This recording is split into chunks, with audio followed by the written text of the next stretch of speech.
பாட்டாளி மக்கள் கட்சி என்பது மருத்துவர் ஐயா அவர்களால் உருவாக்கப்பட்ட ஒரு கட்சி. அதனுடைய நிறுவனர் மருத்துவர் ஐயா தான். அவர் பேச போறாரு.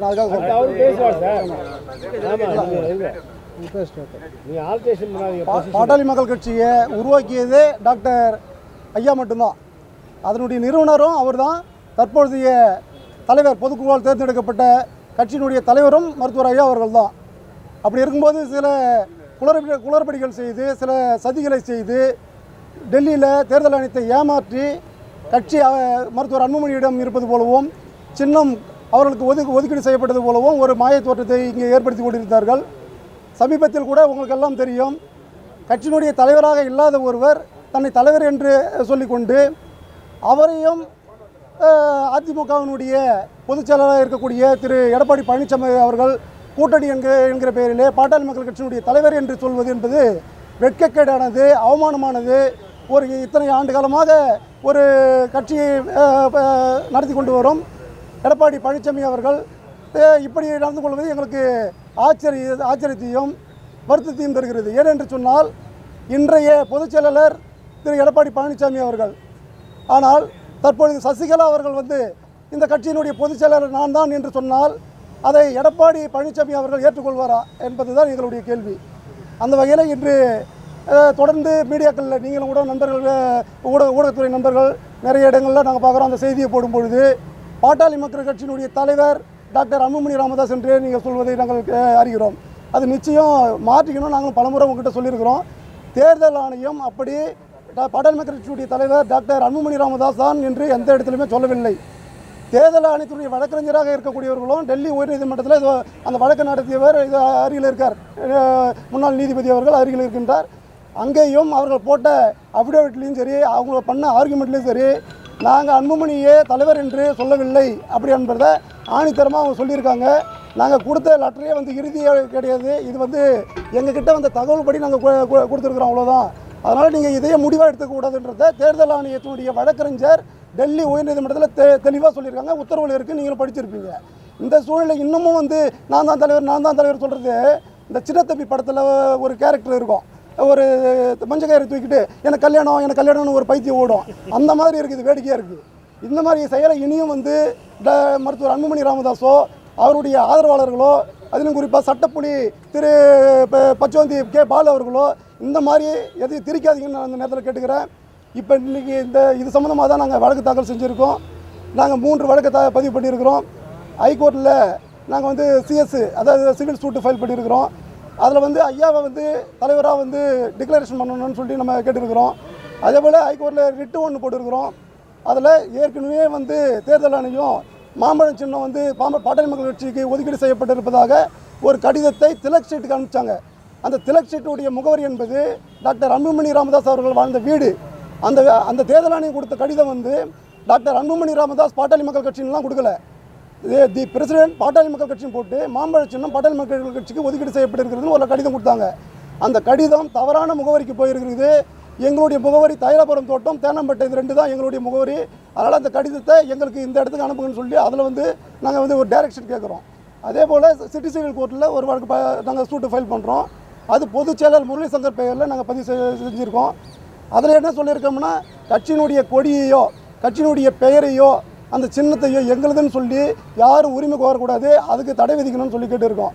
இது சம்மந்தமாக இன்னும் என்னை விட இன்னும் விவரமாக சொல்லக்கூடியவர் ஏற்கனவே டெல்லி உயர்நீதிமன்றத்தில் இந்த வழக்கை கையாண்டவர். இங்கே சென்னை உயர்நீதிமன்றத்திலும் பாட்டாளி மக்கள் கட்சியினுடைய சட்ட ஆலோசகராக இருக்கக்கூடிய எங்களுக்கு மரியாதைக்குரிய மூத்த வழக்கறிஞர் ஐயா அருள் அவர்கள் இன்னும் தெளிவாக உங்களுடைய இதை பகிர்ந்து கொள்வார் என்று தெரிவித்துக் கொள்கிறேன்.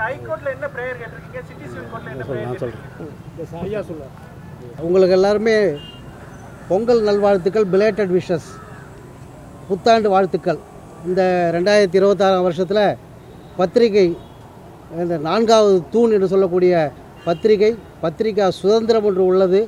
நாட்டில் இருக்கக்கூடிய டெமோக்ராட்டிக் செட்டப்பை மாற்றக்கூடிய சக்தி வாய்ந்த மிக உன்னதமான ஆயுதத்திற்காக நாட்டினுடைய எல்லையிலே பணியாற்றக்கூடிய இராணுவ வீரர்களை விட மிக சிரத்தை எடுத்து நாட்டு மக்களுக்காக அல்லும் பகலும் உழைக்கக்கூடியவர்கள் பத்திரிகை நண்பர்கள்.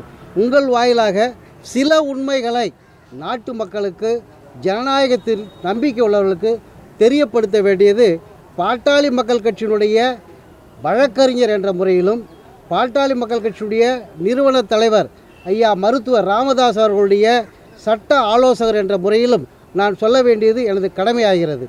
கடந்த 8/8/25 அன்று இதே சென்னை உயர்நீதிமன்றத்திலே மருத்துவர் அன்புமணி அவர்கள் சட்டவிரோதமாக மாமல்லபுரத்திலே ஒரு பொதுக்குழு என்ற கூட்டத்தை கூட்டவிருக்கிறார்.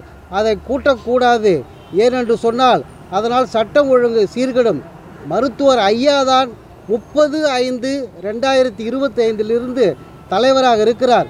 தலைவர் பதவி போனதற்கு பிறகு அன்புமணி அப்படி செய்யக்கூடாது என்றுதான் உயர்நீதிமன்றத்துக்கு வந்தோம். உயர்நீதிமன்றத்திலே தலைவர் என்பதை பற்றி நாங்கள் கேட்கவில்லை. நீதியரசர் ஆனந்த் வெங்கடேஷ் அவர்கள் 8/8/2025 அந்த தீர்ப்பிலே சட்டம் ஒழுங்கு பாதுகாக்கப்படும் என்று அரசாங்கம் சொல்வதால் இண்டோர் மீட்டிங் என்பதால் தான் நாங்கள் அனுமதிக்கிறோம் என்று சொன்னாரே தவிர தலைவர் என்று அங்கீகாரம் உயர்நீதிமன்றம் வழங்கவில்லை. அப்படி ஒரு மாறான பொய்யான கருத்துக்களை பரப்பி வருவதை நீங்கள் ஊடகத்தார் கண்டிப்பாக வெளிச்சத்துக்கு கொண்டு வர வேண்டும். அதிலே தலைவராக அன்புமணியை பற்றி கேட்கவும் இல்லை, தலைவர் என்பதற்கு சிவில் கோர்ட்டுக்கு போங்கள் என்று சொல்லவும் இல்லை. அதில் சொன்ன விஷயம், உங்களுடைய பிரச்சனை எதுவாக இருந்தாலும் சிவில் கோர்ட்டுக்கு போகலாம், ஆனால் இப்பொழுது உள்ளது ஒரு கூட்டத்திற்கானது, அதற்கு சட்டம் ஒழுங்கு கெடாது என்பதால் நாங்கள் அதை முடிவு செய்ய முடியாது என்று சொல்லிவிட்டார். அதிலே யாருக்கும் தோல்வி இல்லை, எங்களுக்கு வெற்றி தான் கிடைத்தது. என்று சொன்னால் ஒரு வழக்கிலே விளக்கமான ஒரு தீர்ப்பை கொடுத்திருந்தார். அதன் அடிப்படையிலே பாட்டாளி மக்கள் கட்சிக்கு 30/5/2025 மருத்துவர் ஐயா தலைவராக நியமிக்கப்பெற்றார். அன்புமணி அவர்களுடைய காலம் 28/5/2022 முதல் ஒரு பொதுக்குழு ஃபோட்டோவெல்லாம் நம்மிடம் இருக்கிறது, தீர்மானம் செய்து 3 ஆண்டுகளுக்கு 28/5/2025 வரைக்கும் தான் அவருக்கு தலைவர் பதவி கொடுக்கப்பட்டது. ஆனால் பிற்பாடாக இதையெல்லாம் ஊடகங்கள் கண்டிப்பாக சொல்ல வேண்டும், உறக்க சொல்ல வேண்டும், பொய்யை சொல்ல வேண்டும், தேர்தல் ஆணையத்தினுடைய தவறை சுட்டி காட்ட வேண்டும். பொய்யாக 31/8/2023 அன்று பொய்யான ஒரு தகவலை பொதுக்குழுவே நடக்காத போது, அவருக்கு 3 ஆண்டு காலம் பதவி இருக்கும்போது, கிட்டத்தட்ட ஓராண்டு காலம் முடிந்த நிலையிலே உள்நோக்கத்தோடு தன்னுடைய தகப்பனாரையும் கட்சிக்காரர்களையும் ஏமாற்ற வேண்டும் என்ற எண்ணத்தோடு பொதுக்குழுவை நடத்தியதாக அவராகவே தன்னுடைய கையெழுத்தை மட்டும் போட்டு பொய்யாக ஒரு போலி ஆவணத்தை தயாரித்து தேர்தல் ஆணையத்திற்கு அனுப்பி, அது 1/9/2023 தேர்தல் ஆணையத்துக்கு வந்தது.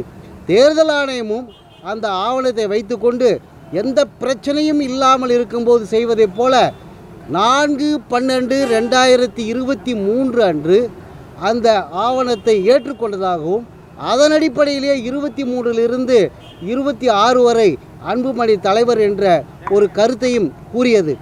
ஆனால் தேர்தல் ஆணையம் 4/12/2023 கள்ளத்தனமாக அன்புமணி கொடுத்த ஆவணத்தை பெற்று போலியான ஒரு உத்தரவை போட்டபோது கூட அதிலே ஒரு கண்டிஷன் இருக்கிறது.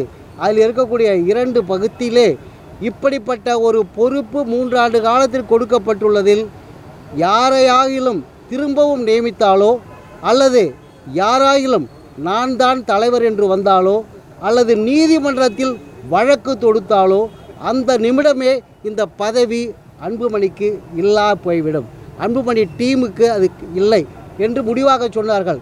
இப்படி சொன்னதற்கு பிறகு அந்த 4/12/2023 உத்தரவை மருத்துவர் ஐயா அவர்கள் பல காலம் 6 மாத காலம் போராடி கேட்டும் கூட தேர்தல் ஆணையம் தவறு செய்துவிட்டதால் வெளியே கொடுக்கவில்லை.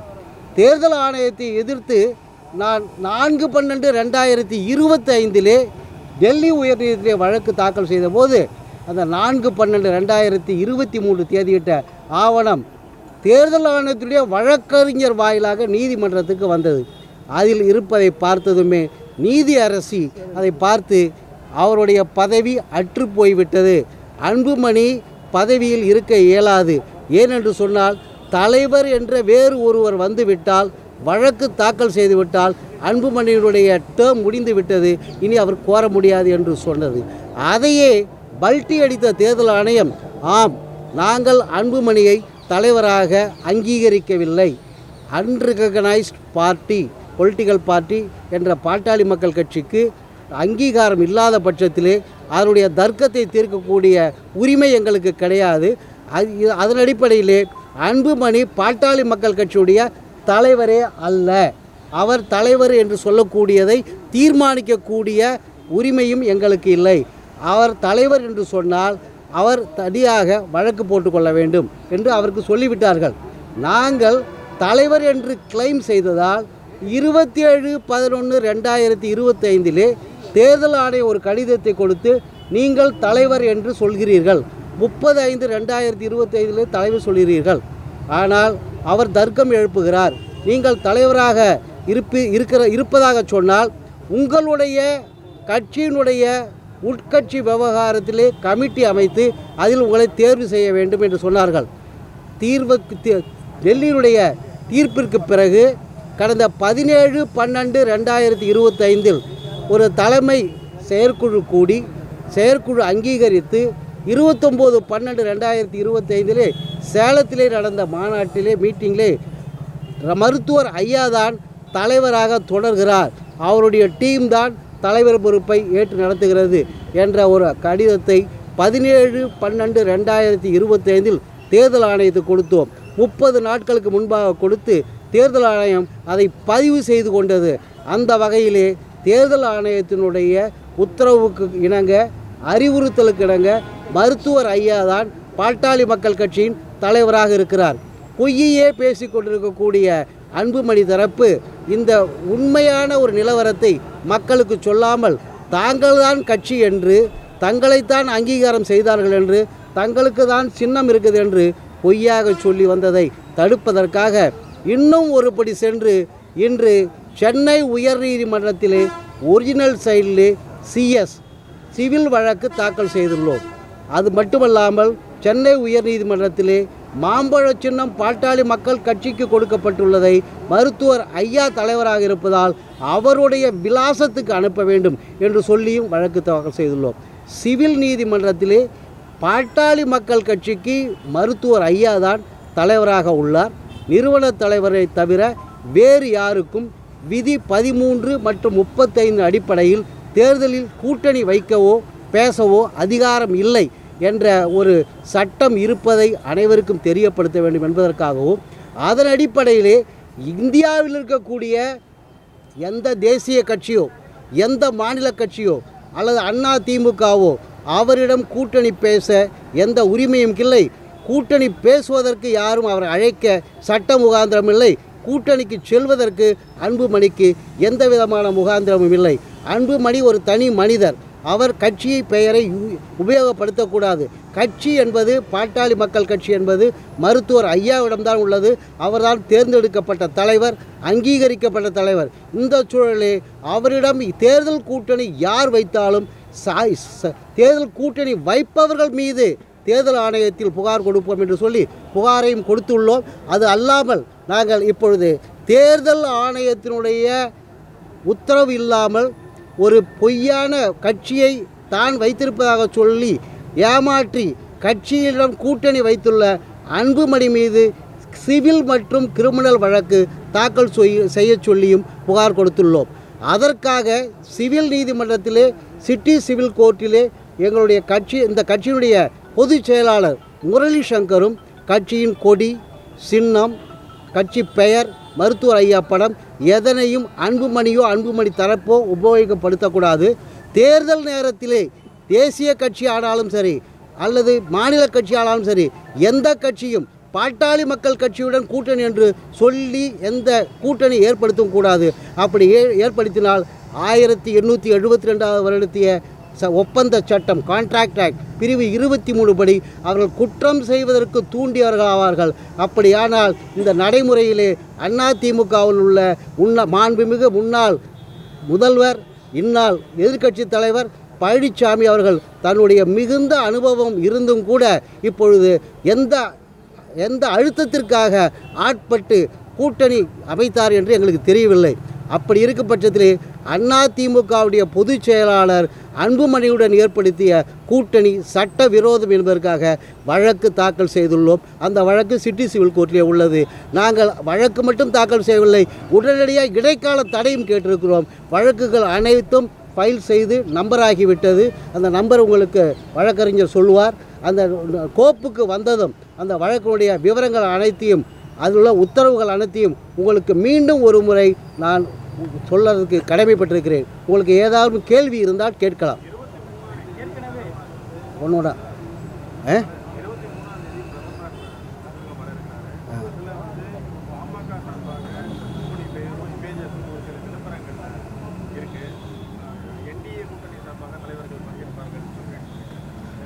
நான் இப்போ சொன்ன நல்ல அருமையான கேள்வி.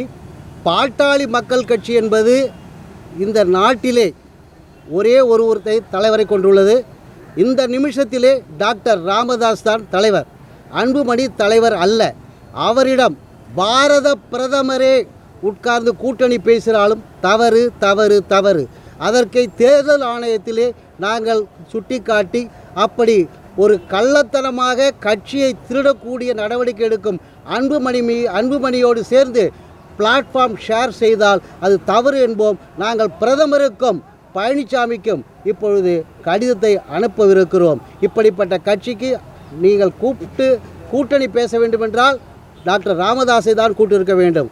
ராமதாஸ் அல்லாமல் அன்புமணியை கூட்டது சட்டவிரோதம், தேர்தல் ஆணையத்தினுடைய உத்தரவுக்கு மாறானது.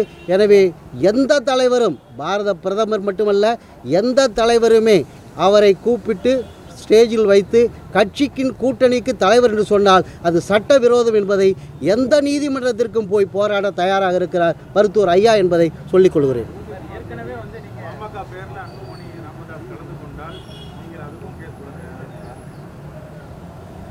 இப்பொழுது போட்டுள்ள வழக்கே பாமக சார்பிலே அன்புமணி கூட்டணியை ஏற்படுத்தி கொண்டதற்காகத்தான் வழக்கு தாக்கல் செய்திருக்கிறோம். அந்த வழக்கு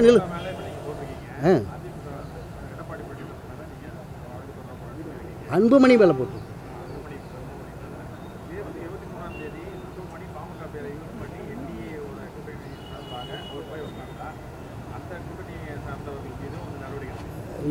தெளிவாக சொல்கிறேன். அன்புமணி இப்பொழுது அதிமுக எடப்பாடி பழனிசாமி அவர் முன்னிலையிலே அதிமுக கூட்டணியில் இணைந்துள்ளோம் என்று சொல்லியிருக்கிறார். சீட் ஷேரிங் முடிந்து விட்டது, வெளியில் அறிவிப்போம் சொல்லியிருக்கிறார். இது சட்டவிரோதம். அதற்காக வழக்கு தொடுத்துள்ளோம். இதே அன்புமணி 23ஆம் தேதி யாரோடு வேண்டுமானாலும் எங்கு வேண்டுமானாலும் ஐயாவுடைய பாட்டாளி மக்கள் கட்சி பெயரை உபயோகித்து அவர் கூட்டணி பேசினாலோ அல்லது அறிமுக கூட்டத்தை நடத்தினாலோ அவர் மீதும் அவரை நடத்துபவர்கள் மீதும் கண்டிப்பாக வழக்கு தாக்கல் செய்வோம். ஆமாம் சார், திருடுவதும் தவறு, திருடுக்கு துணை போவதும் தவறு. அந்த வகையில் யாராக இருந்தாலும் சார் சட்டம் எல்லாரும் பொதுவான இல்லை. இல்லை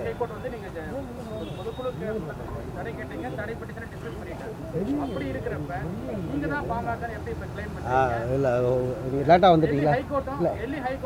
இல்லை அதாவது அவங்க சொல்கிறேன், சென்னை உயர்நீதிமன்றத்தில் நீதியரசர் ஆனந்த் வெங்கடேஷ்ட வழக்கு போட்டது நான் தான் கவுன்சில் ஆன் ரெக்கார்ட்.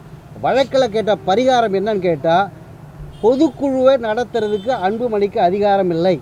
ஏனென்று கேட்டால் 30/5 அவர் தலைவர் பதவி போயிட்டுது. பொதுக்குழுவை கூட்டுறதுக்கு விதி 13 படி மருத்துவர் ஐயா அவர்களுடைய இசைவு மற்றும் அவருடைய கைடன்ஸை கேட்டு தான் நாம் கூட்டம் நடத்தணும். அவர்கிட்ட யாரும் கேட்கல, கூட்டம் நடத்தலை. தலைவராக இல்லாத அன்புமணி, பொருட்செயலாளராக இல்லாத வடிவேல் ராவணன் கூட்டத்தை கூட்ட இயலாது. ஆனால் நாங்கள் கூட்டத்தை கூட்ட இயலாது என்று சொல்கிறது மட்டுமில்லை, தலைவரே அவர் கிடையாது. தலைவராக இல்லாதவர் ஒரு பொதுக்குழு என்ற ஒரு கூட்டத்தை கூட்டக்கூடாது. அதை போலீஸில் டிஜிபிக்கும் நாங்கள் கடிதம் கொடுத்து, டிஜிபியும் சட்டம் ஒழுங்கு கிடக்கூடிய அளவில் இருந்தால் அதை கொடுக்காதீர்கள் என்று கொடுத்தார்கள். ஒரு உத்தரவும் எங்களுக்கு கொடுத்தார்கள். அப்பீல்லாம் போகலை. இல்லை அப்பீல் போகலை. இல்லை இல்லை இல்லை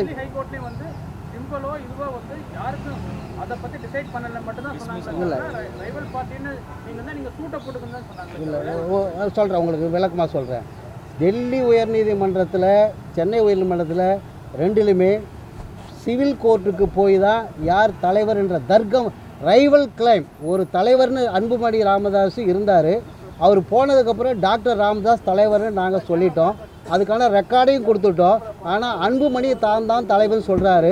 அப்படி ஒரு ரைவல் கிளைம் இருக்கிற பட்சத்தில் தேர்தல் ஆணையத்திற்கு சட்டப்படி பேராகிராஃப் 15 படி அன்ரெகனைஸ் பார்ட்டிக்கு எந்த விதமான உத்தரவு போட அதிகாரம் இல்லாதனால உங்களுடைய பிரச்சனைகளை நீங்கள் சிவில் நீதிமன்றத்தில் முடித்து கொள்ளுங்கள். ஆனால் எங்களை பொறுத்தவரை அன்புமணியை தலைவராக நாங்கள் அங்கீகரிக்கவில்லை. பேராகிராஃப் 18, பேராகிராஃப் 33, 36, 37 இந்த ஜட்ஜ்மெண்ட்டில் இருக்கிற தமிழ் காப்பி கூட உங்களுக்கு கொடுக்குறேன். அதில் படித்து பாருங்கள். தேர்தல் ஆணையம் அன்புமணியை தலைவராக அங்கீகரிக்கவில்லை. ஏனென்று சொன்னால் அங்கீகாரம் செய்யக்கூடிய உரிமை தேர்தல் ஆணையத்துக்கு இல்லை. அங்கீகாரம் கொடுக்காத தேர்தல் ஆணையம் பல்ட்டி அடிக்கிறாங்க. நாங்கள் 9/9/2025 ஒரு ஆவணம் கொடுத்துட்டோம். அந்த ஆவணத்தில் திருட்டுத்தனமாக வாங்கின 2026 வரைக்கும் வாங்கின பதவி காலம் இருக்கிற வரைக்குமே கூட இருக்கலாம், ஜூன் வரைக்கும். ஆனால் ஒரு 36 நாளுக்காக ஒரு மனுவை கொடுத்து எங்ககிட்ட நீட்டிக்க சொல்லி கேட்டாங்க. நாங்களும் தெரியாமல் நீட்டிச்சு கொடுத்துட்டோம். அது தவறுன்னு நாங்கள் உணர்ந்துக்கிறோம். ஏன்னு கேட்டால் எங்களுக்கு அதிகாரம் இல்லை. 3 வருஷம் வாங்கினவர் 36 நாளைக்கு வாங்கினதுக்கு காரணம் எங்களுக்கு பிற்பாடு தான் தெரிஞ்சது. அவர் தவறு செஞ்சு ஒரு ஆர்டரை வாங்கினார். அதை மறைக்கிறதுக்காக இன்னொரு 36 நாளைக்கு ஒன்று வாங்கினார். அதனால் எந்த ஆவணமுமே சட்டத்தின்படி செல்லாது. ரெக்கார்ட் பர்பஸுக்கு வாங்கணும். அதனால் அங்கீகாரம் கொடுத்ததா ஏற்றுக்காதீங்க. எங்களுக்கு அதை டிசைட் பண்ணுற அதிகாரம் கிடையாது சொல்லிட்டாங்க. அதன் அடிப்படையில் தேர்தல் ஆணையத்தினுடைய கூற்றுக்கு இணங்க நாங்கள் தேர்தல் ஆணையம் சொன்னது மாதிரியே 17/12/2025 திருப்பியும் சட்டப்படியான பொதுக்குழுவை கூட்டி ஐயா அவர்களை தலைவராக தேர்ந்தெடுத்து 18/12/2025 தேர்தல் ஆணையம் அழைப்பு அன்றைக்கி 31 நாள் ஆகுது. இது வரைக்கும் தேர்தல் ஆணையம் டாக்டர் ஐயா தலைவர் அல்ல, உங்கள் கடிதம் திருப்பப்படுகிறது சொல்லலை. அதனால் 30 நாள் ஆனதுனால தான் இன்றைக்கி நாங்கள் தேர்தல் ஆணையத்தை எதிர்த்து அன்புமணியை எதிர்த்து 2 சிவில் வழக்கும் ஒரு ரிட் பெட்டிஷன் தாக்கல் பண்ணியிருக்கோம். இன்னும் 2 வழக்கு டெல்லி உயர்நீதிமன்றத்திலையும் யாராகிலும் கோர்ட் உத்தரவை மதிக்காமல் கூட்டணி வச்சாங்கன்னா அவங்க மேலே டெல்லி உயர்நீதிமன்றத்திலும் தாக்கல் செய்வதற்கு தயாராக இருக்கிறோம். ஏற்கனவே லீகல் நோட்டீஸ் கொடுத்துருந்தீங்க, யார் பெயரை பயன்படுத்தினாலும் நடவடிக்கை எடுக்கப்படும். ஆமாம். ஏன் கண்டெம்ட் போகல, இல்லை கண்டெம்ட் நடவடிக்கை எடுக்கல, இல்லை நீதிமன்ற உத்தரவை மீறிதாங்க? கண்டெம்ட் நோட்டீஸ் கொடுத்து கால அவகாசம் கொடுத்துருக்குறோம். அந்த கால அவகாசம் முடிஞ்சதும் கண்டிப்பாக நீதிமன்ற அவமதிப்பு வழக்கு எடுக்கப்படும். யாராக இருந்தாலும் எடுக்கப்படும். ஹைகோர்ட்டில் முன்கூட்டியே போட்ட வழக்கு ஒரு பேரில் தான் போட்டிருக்கோம். அவர் கட்சியினுடைய பொதுச் செயலாளர் அவரும் சில வார்த்தைகள் பேசுவார். கேளுங்க அவர்கிட்ட. அவ்வளோதான்.